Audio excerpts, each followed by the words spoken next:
Guys, இன்றைக்கி வந்து இருந்தா செரி பெரி. அது குன்னூரில் இருக்குது. சிம்ஸ் பார்க்லேருந்து 3 கிலோமீட்டர் கேட்டாலே சொல்லுவாங்க. ரொம்ப நாள் கழிச்சு விளாக் போடுறேன்னு பார்க்காதீங்க. ரொம்ப நாள் ஆச்சு, அதனால தான் விளாக் போடுறேன். நாங்கள் வந்துட்டு அப்படியே நடந்து வந்துக்கிட்டே இருக்கும்போது ஃபஸ்ட்டு டீ கார்டன் காமிச்சாங்க. அது ஃபுல்லாக டீ இருந்துச்சு. எனக்கு அந்த ஸ்மெல்லே ரொம்ப பிடிச்சி போச்சு.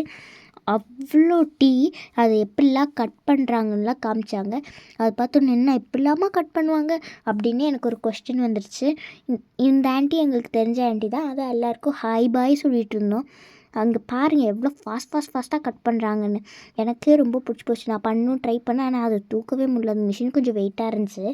இப்போ நாங்கள் வந்துட்டு நிறைய ஃபோட்டோ எடுத்துக்கிட்டேன் நான் ஃபஸ்ட்டு. அப்புறம் ஓடி போயிட்டு செரி பெரி அந்த ஃபோட்டோ இருக்குல்ல, அங்கே போய் நின்று நான் ஒரு 2-3 ஃபோட்டோ எடுத்துட்டேன்.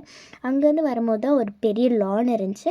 அங்கே ஃபுல்லாக செடி கொடி, அழகான சிட்டிங் டேபிள் எல்லாமே அஸ்தட்டிக்காக இருந்துச்சு. இங்கே பார்த்தாங்களே உங்களுக்கு தெரியும், எல்லாமே ஃபோட்டோ எடுத்துக்கிட்டே இருக்கலாம். எனக்கு அவ்வளோ பிடிச்சி போச்சு. நிறையா ஃபோட்டோ இருக்கிறதுனால நான் எந்த ஃபோட்டோவும் இங்கே கொடுக்கல. அங்கே சாயந்தரம் பார்பிக்யூ வேறு போடுறேன்னு சொன்னாங்க. நெக்ஸ்ட் வாங்க அப்படியே போய் நம்ம ஷாப்பிங் பண்ண போகலாம். எங்கள் அம்மா அடம் பிடிச்சி கேட்டு ஷாப்பிங் மார்க்குள்ளே போனேன். அப்போ ஃபஸ்ட்டு ஃபுல்லாக பெயிண்டிங்ஸாக இருந்துச்சு. இது ரொம்ப இன்ஸ்பயர் ஆகிட்டு இதெல்லாம் பார்த்துட்டு நான் பண்ணணும், கன்ஃபார்மாக இந்த மாதிரி ஒன்றாச்சும் பண்ணணும் அப்படின்னு சொல்லிட்டு இருந்தேன். அப்போ தான் நிறைய ஃப்ரூட்ஸ் வந்துச்சு. கியர் பியூட்டி, அதுக்கப்புறம் வர்றது செரி, இதுக்கப்புறம் பீச், ப்ளூபெரி, ஸ்ட்ராபெரி அப்படின்னு நிறைய ஃப்ரூட்ஸ் இருந்துச்சு. இது பிச்சீஸு, இது அவகேடோ. பார்த்திங்களா, எனக்கு வாயில் நுழையாத பேர்லலாம் வருது. அப்புறம் பிஸ்கெட்டு, சாக்லேட்டு எனக்கு பிடிச்சதெல்லாம். அப்புறம் ப்ரிங்கிள்ஸ்லாம் எடுக்கிறேன்னு சொன்னாங்க. எனக்கு பிடிச்சதை நான் எடுத்துக்கிட்டேன். அப்புறம் ஃபுல்லாக சாக்லேட்ஸ். அப்புறம் போகலாம் வாங்க ரெஸ்டாரண்ட்டுக்கு. பாருங்கள் எவ்வளோ அழகாக அஸ்தட்டிக்காக இருந்துச்சு. எவ்வளோ பெயிண்டிங்ஸ் பாருங்கள். நீங்களும் வந்து இங்கே கொடுக்கலாம். அவ்வளோ பெயிண்டிங்ஸ் இருக்கும். சாஃப்ட் பிளேன்னு சொல்லுவாங்க. அப்புறம் வந்து விளாண்டுக்கலான்னு சொல்லிட்டு வந்துட்டோம். ரொம்ப பசிக்குதுன்னு சொல்லிட்டு நானும் என் ஃப்ரெண்ட்ஸ் எல்லோரும் வந்துட்டோம். டிவியில் கூட டாம் அண்ட் ஜெரி போயிட்டுருந்துச்சு. அந்த ஜன்னலில் தான் அந்த ஃபோட்டோ எடுத்தோம்.